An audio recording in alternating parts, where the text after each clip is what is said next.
Article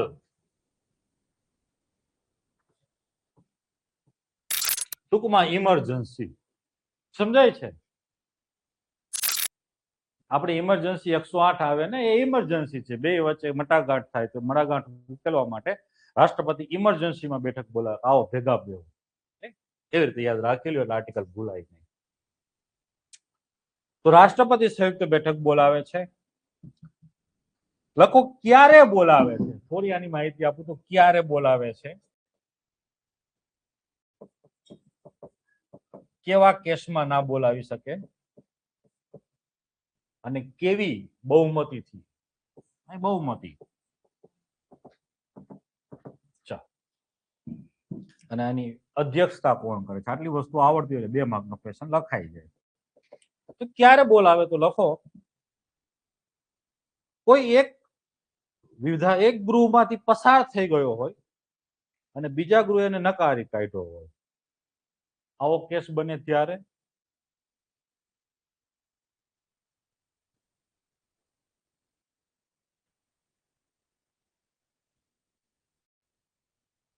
બીજો case, બીજા ગૃહે અથવા એક ગૃહમાંથી પસાર થઈ ગયો છે, બીજા ગૃહે સુધારા સૂચવા અને એમાં અસહમતિ થાય ત્યારે.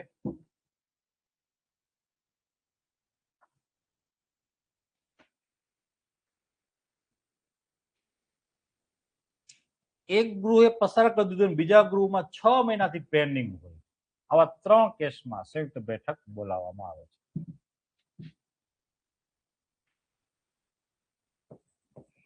અસહમતિ, વિલંબ અને નકારવું. કેવા કેસમાં બોલાવી શકાય છે, તો 2 સિવાય બધામાં બંધારણીય સુધાર અને નાણાં વિધેયક. નાણાકીય અને નાણાં એ પાછું ગુજરાતીમાં તો સેટ થતું જ નથી, એને યાદ રાખજો, મની બિલ ને ફાઇનાન્સ બિલ. તો મની બિલમાં અને બંધારણીય સુધારમાં બોલાવી શકાય નહીં, એના સિવાય બધામાં બોલાવી શકાય. બહુમતી સાદી. અધ્યક્ષતા કોણ કરે, લોકસભાનો સ્પીકર. ગેરહાજર છે તો ઉપાધ્યક્ષ.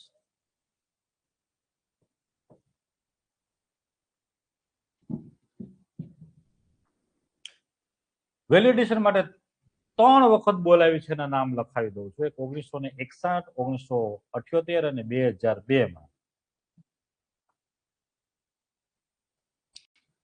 1961 એટલે કે 1961 દહેજ પ્રતિબંધ વિધેયક માટે બોલાવેલી હતી.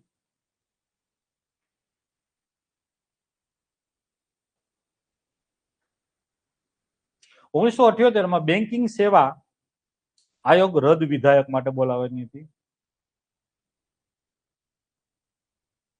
બેન્કિંગ સેવા આયોગ રદ વિધેયક.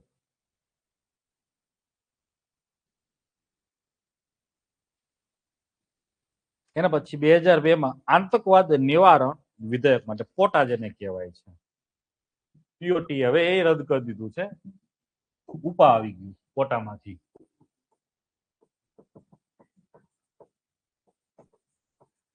અનપ્રિવેન્શન એક્ટિવિટી કંઈક એવું છે આમનું નામ, એક્ટ.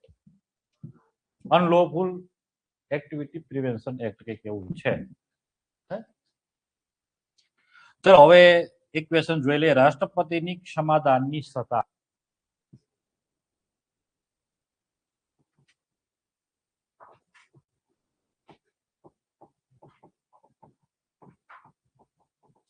આર્ટિકલ બોલો.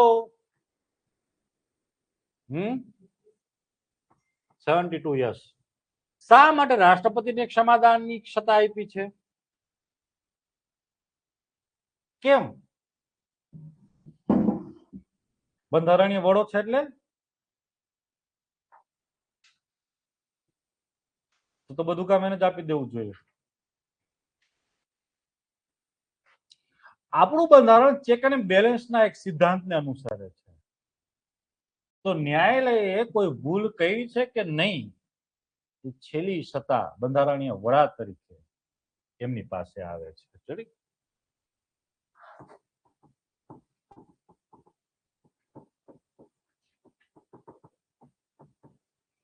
ન્યાયિક ઉતાવળથી કોઈ નિર્ણય લેવાનો હોય, ભૂલ છે કે નહીં, એના ઉપર એક ચેક એન્ડ બેલેન્સ, એક ન્યાય બંધારણીય વડા તરીકે એમની પાસે આ સત્તા આવે છે.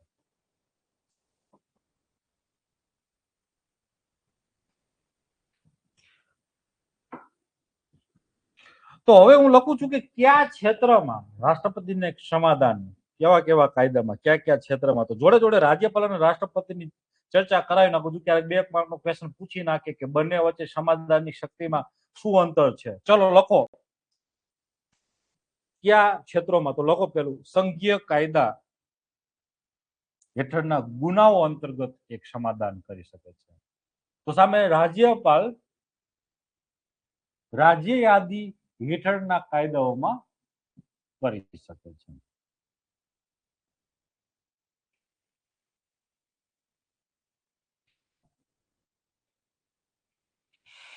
પછી લશ્કરી અદાલતના માર્શલ કોર્ટ જેને આપણે કહીએ છીએ,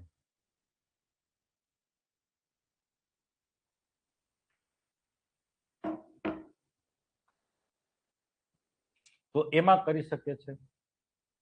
રાજ્યપાલ પાસે માર્શલ કોર્ટ બાબતે સત્તા નથી. જયારે બે વચ્ચેનો તફાવત લખવાનો ત્યાં લખી દેજો. એના પછી મૃત્યુદંડ, કેપિટલ પનિશમેન્ટ, ફાંસી.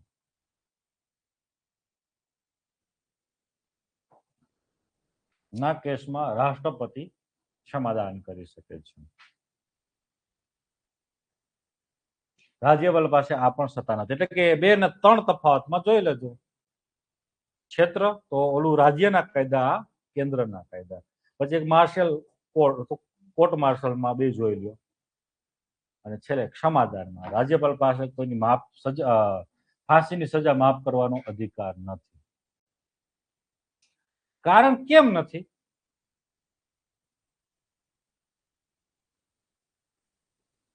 ભારતમાં અત્યાર સુધી જેટલી સજા ફાંસીની થઈ છે, બધી ફાંસીની સજાના ચુકાદાઓ કેને સુધી?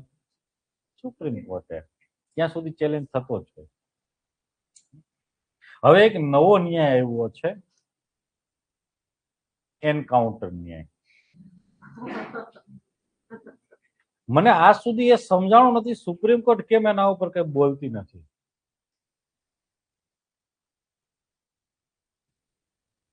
ઘણીવાર એવું લાગે કે સમાજ માટે એન્કાઉન્ટર કરવા જરૂરી હોય, સમાજને ત્વરિત ન્યાય જોતો હોય,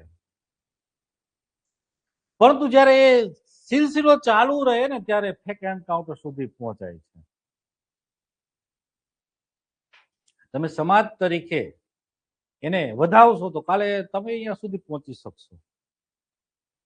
તમે કાલ સરકાર વિરુદ્ધ 20-25 વખત અવાજ ઉઠાવશો ને તમે હિટ લિસ્ટમાં આવી જશો, તો કોઈ રીતે સત્તા પાસે બધી મશીનરી છે, તમને દેશદ્રોહી તો સાબિત આરામથી કરી શકે છે. તમારું ધડ ધડ ધડ.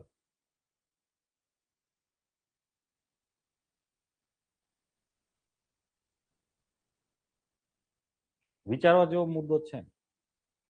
આજથી 5 કે 6 વર્ષ પહેલા હૈદરાબાદમાં એક ડોક્ટર સાથે રેપ થયેલો છે. લેડી ડોક્ટર અથવા સ્ટુડન્ટ હતી, એમની સાથે રેપ થયેલો હતો અને ક્રૂર રીતે રેપ થયેલો હતો અને એની હત્યા કરવામાં આવેલી હતી. પ્રાઇવેટ પાર્ટ્સને ચીરી પર નાખવામાં આવ્યું, ક્રૂર રીતે સળગાવી દેવામાં આવી તેની બોડીને. પછી આંદોલનો થયા, એના વિરુદ્ધ અવાજ ઉઠ્યો. ભારતમાં દરેક સ્કૂલો કોલેજોમાં એમના વિરુદ્ધ અવાજ ઉઠ્યો, વિરોધ પક્ષે અવાજ ઉઠાવ્યો. બીજે કે ત્રીજે દિવસે હવે અપરાધી હતા કે નહીં, કોઈ પણ પ્રકારની પુષ્ટિ વિના 2 વ્યક્તિના એન્કાઉન્ટર થઈ ગયા છે.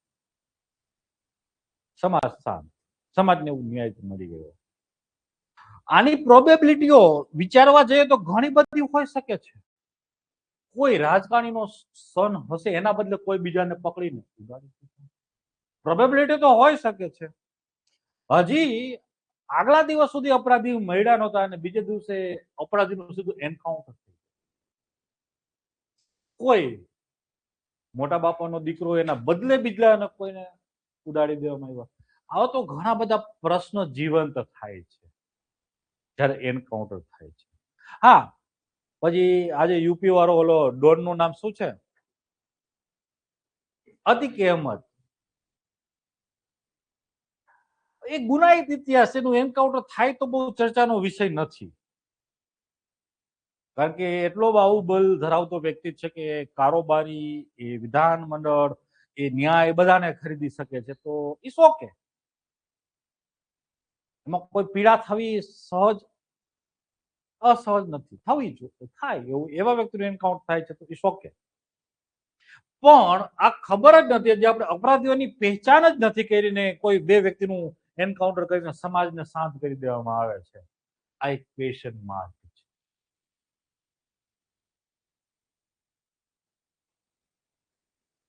ચાલે છે વ્યવસ્થામાં બધું, અને વર્તમાન સરકારનો એક સિલસિલો છે, પર્ટિક્યુલર એક ધર્મના લોકોનું જ એન્કાઉન્ટર થાય છે. શું ગુનેગારો ત્યાં જ છે?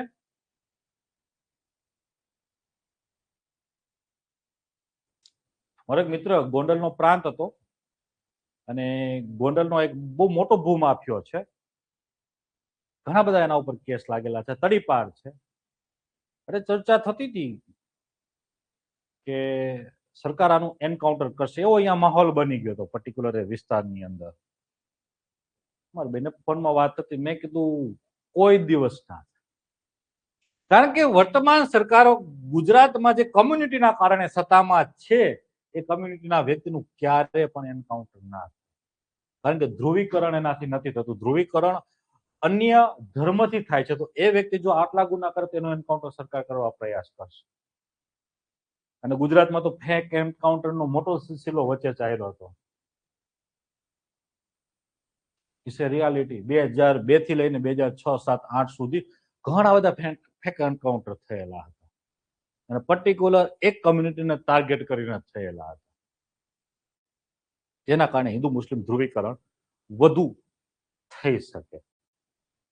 સામાન્ય લોકો ક્યારે એટલું એનાલિસિસ કરી નથી શકતા, એ ઇમોશનમાં વધુ વિચારતા હોય છે. સરકાર જે મોડસ ઓપરેન્ડીઓથી સરકાર ચલાવી રહી હોય છે, રાજનીતિ કરી રહી હોય છે, એ સામાન્ય લોકો પહોંચતા નથી હોતા. સામાન્ય લોકોને ખાલી એટલો જ મતલબ હોય છે, એના ઉપર આવીને ઉભું રહે ને ત્યારે એ લોકો નીકળે. અત્યારે ખેડૂત આંદોલન ચાલે છે, એ જ ખેડૂતોને જ્યારે તમે અન્ય મુદ્દાઓ પર કહો કે સરકારનો વિરોધ કરો, કે આ બધાને માટે છે, તો નહીં કરે. કેટલાક ખેડૂતો નીટનો વિરોધ કરવા આવ્યા હતા, નહોતા આવ્યા. ખોટું એક ખોટું જ હોય, પણ જયારે પોતાના ઉપર આવીને ઉભી રહે ત્યારે વિરોધ કરવા નીકળે.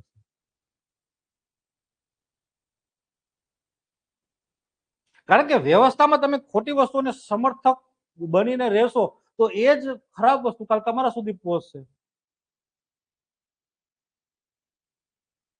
સમજાઈ ગયું? ટૂંકમાં આગ સળી ક્યારે સળગાવવી નહીં, કારણ કે છેલ્લે આપણા ઘર સુધી પહોંચવાની છે. એટલે એક છે શેર કે લગેગી આગ આएगी કઈ સારે ઘર જદ में, यहाँ सिर्फ हमारा मकान थोड़ी है, કાલ તમારો વારો આવશે અહીંયા. ચાલો આવીએ પાછા રાષ્ટ્રપતિની ક્ષમાદાન સત્તા ઉપર. તો આ બધી ચર્ચાઓ કરી